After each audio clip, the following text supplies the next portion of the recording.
그래서 이제 그 덕충부 이후부터는 뭘 얘기하죠? 그 왕태니 여러분 이제 떠올려 보세요 인물들을. 그 다음에 신도가 또 누가 있나요?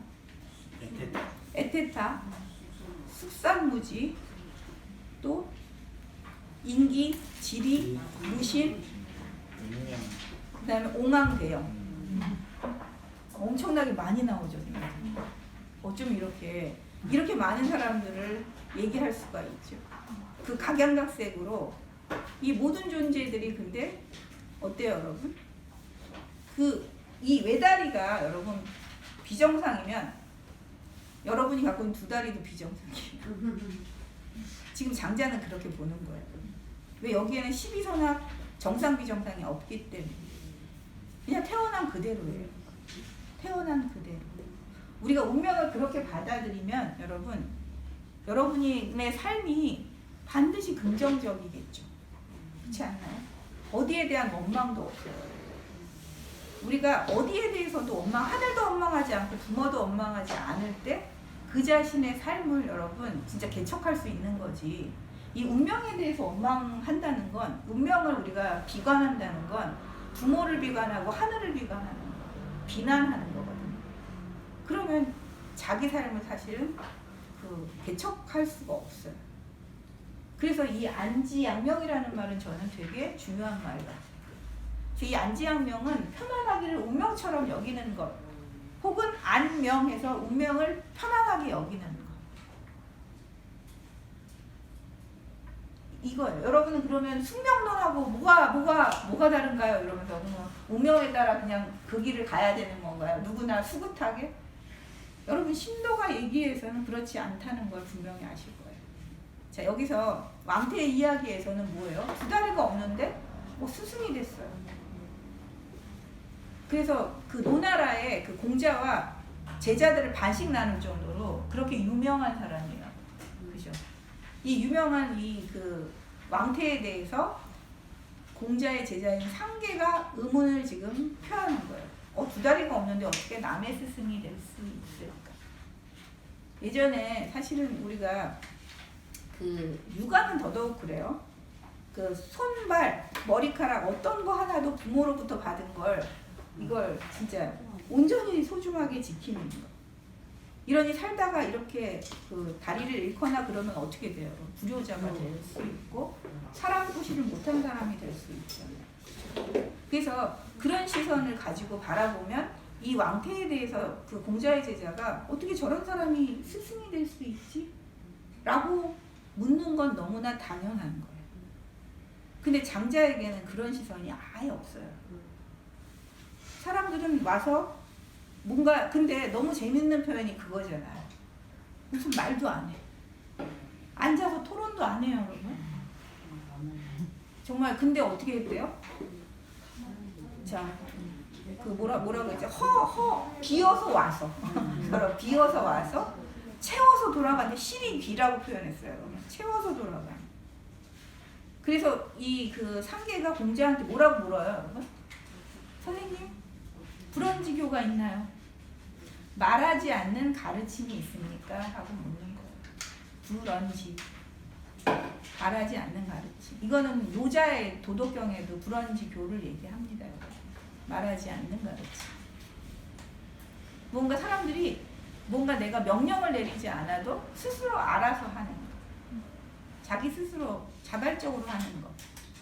자, 성인님은 아무 말도 안 했는데 온 사람들이 그냥 자발적으로 변화가 일어나. 왜 그랬을까요? 정말 이거는 신교라고 표현했어요. 몸으로 하는 가르침이다라고. 몸으로 하는 가르침. 자, 우리가 살다 보면 이렇게 지식으로 우리가 가르침을 받기도 하지만 그냥 그 사람이 그냥 보여주는 삶 자체가 우리한테 뭐가 돼요? 가르침이 될 때가 너무 많죠. 그 말 너머의 사실은 의미가 나에게 그 말 너머의 어떤 그 몸짓이나 행위가 나한테는 가르침이 될 때가 너무 많은데 이 왕태는 사실은 그걸 해주는 존재인 거예요. 말 너머에서 사실은 뭔가 의미를 생산하고 있어요. 지금. 말 너머의 의미를 생산하는 스승. 근데 그게 두 다리 없는 것에 대해서 어떻게 여기죠? 흙덩어리 그냥 사라진 것. 흙덩어리가 그냥 던져진 것처럼 여기. 그래서 이 자기 몸에 대해서 전혀 뭐가 없어요. 정상 비정상이라고 하는 이 분별 지식이 작동하지 않는 사람. 그러니까 이건 컴플렉스가 전혀 없어. 그게 모자란다고 생각하지 않는 사람. 그래서 이것으로 인해 그 내 삶을 소외시키거나 여러분 내 삶을 소비하지 않는 사람. 그래서 그 자체로 너무나 고요한 사람. 그래서 그 자체로 고요하기 때문에 거울과 같아서 맑은 거울과 같아요. 그 고요함에 우리가 나를 비춰보니까 나는 너무 어떻게 해요, 여러분? 심랑이 일어나고 있어요. 이 스승 앞에 오면 뭔가가 내가 나를 부끄럽게 만드는 게 있어요. 내 삶에서 너무 저는 희비곡선을 많이 그려요. 결핍감이 너무 많아요. 그걸 보면서 나는 왜 결핍감을 느끼지? 왜 이렇게 컴플렉스가 많지? 등등등. 이런 것을 깨닫고 돌아가는 제자가 많다는 얘기를 하고 있는 거예요. 그리고 그건 더더욱 크게나 이런 식의 우리의 어떤 분별지식 이런 것들에 내가 흔들림이 엄청나게 많다는 것. 그 옳고 그름을 가르는 이걸로 이 존재와 나를 굉장히 분리시킨다는 것. 그래서 서로를 굉장히 소외시킨다는 것. 이것까지를 그냥 그의 몸짓으로 우리는 어떻게 해요? 깨닫게 되는 그런 경지를 가진 존재가 바로 왕태예요. 지금 여기서 이렇게 얘기를 하면 장자가 뭘 추구하는 사람인 건지 아실 거예요. 지금 우리는 우리 운명에 대해서 부끄러울 필요가 전혀 없는 것. 그건 너무나 자연스러운 것. 그 자연스러움을 가지고 우리가 태어났다면 두 발이 없는 채로 살 수 있는 걸 우리 나름대로 뭐 해야 돼요, 여러분? 그걸 열어야죠. 그렇지 않나요? 자, 지리소가 그 몸이 그렇지만 바느질을 해서 가족을 먹여 살리는 것처럼. 자, 우리는 그냥 그런 채로 뭔가를 만들어내야 되는 거예요. 이건 하지 말라는 게 아니에요. 그거에 굴복해서 그냥 그거에 순응해가지고 거기에 맞춰서 뭔가를 하라는 게 아니에요, 여러분. 그 주어진 것에 만족하면서 그냥 너는 그렇게 살아가 아니에요, 여러분.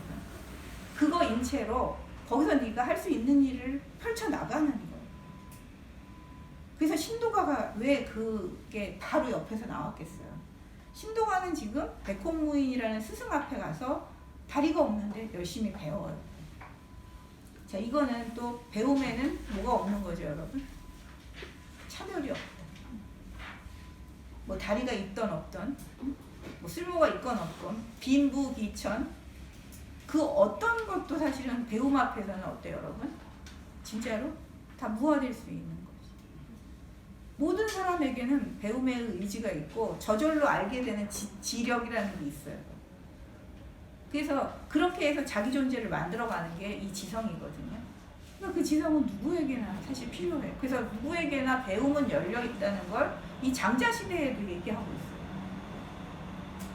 그러니까 우리가 이렇게 여러분, 우리는 조금 지금 나이대가 좀 편향되지만 남녀도 좀 편향되지만 그런 거 상관없이 와서 하는 건 여러분이 갖고 있는 그 지성, 저절로 타고난 지성, 이걸 발휘하고 싶은 거죠. 그래야 내 삶을 이해하고 나를 어떻게 돌볼 것인가, 이걸 찾아낼 수 있으니까 여러분이 이렇게 오신 거예요. 그렇지 않나요? 안 그랬으면 어디 가셨을 거예요? 자격증을 주는 대학원을 가셨을 거 아니에요. 그죠? 쓸모가 있으라고. 근데 전혀 여기는 무용지물이에요. 그러니까 내가 얼마만큼 배웠는지 알 수가 없어요, 여러분. 물론 끝나면 장자는 읽었다. 근데 장자를 어느 정도까지 읽었는지 아무도 여러분한테 따지지 않습니다. 그런 지식이에요. 그런 지성이거든요. 그렇게 오셔서 그걸 하는 그 배움의 진짜 이게 바로 그 진짜 배움의 본질인 것 같아요. 그 어떤 누구도 다 와서 해야 하는 것. 이거 어쩌면 인간의 본성일 수도 있겠다는 생각이 드는 게 이런 얘기들 때문인 것 같아요. 그런데 누가 와 있었어요, 여러분? 그것도 유명한 정자산이라는 그 굉장한 대부입니다, 여러분. 정나라 자산, 정나라의 아주 유명한 대부인데 아주 훌륭한 사람이에요. 근데 그 훌륭한 사람조차도 다리 없는 사람은 죄를 지은 사람이에요. 보통 제가 말씀드렸죠. 그 뭐라고? 이 사람들은 다 죄를 지어서 다리 잘린 사람들 주로 그래요. 그러니까 어떻게 너가 집정관 앞에서 나랑 같은 자리에서 배울 수가 있느냐 이렇게 얘기했잖아요. 그런데 신도가가 어떻게 했어요? 저는 우리가 이게 배움은 평등한 것이고 이건 진짜 운명에 편안한 자들은 진짜 자기의 운명에 대해서 누가 진짜 편견을 가지고 얘기를 할 때, 어떤 가치 개념을 가지고 들이댈 때 거기에 어떻게 대항하는가를 보여주는 사람이 신도가예요. 그래서 이거는 진짜로 그 장자가 정말 숙명농자가 아님을 보여주는 배치예요. 신도가를 왜 배치를 했을까? 이것도 생각을 해보세요. 적극적으로 개진을 해요. 자, 자기가 잘못을 해서 다리가 없게 된 것, 이걸 여러분 우리가 변명하기가 쉽잖아요. 그죠? 난 잘못 안 했어. 사회 때문이라고 했는데 그런 잘못에 대해서 변명하지 않는 그런 자는 보기가 되게 드물대요. 그리고 두 다리가 있어도 잘못하는 자들이 얼마나 많아요. 근데 두 다리가 있기 때문에 자기는 잘못하지 않았다고 뻐기는 자들이 너무 많은 세상이거든요. 그리고 사실 운명이 얘의 관역 안에, 이것도 조금 해석은 다른데 이 남해건 선생님은 그렇게 해석하셨어요.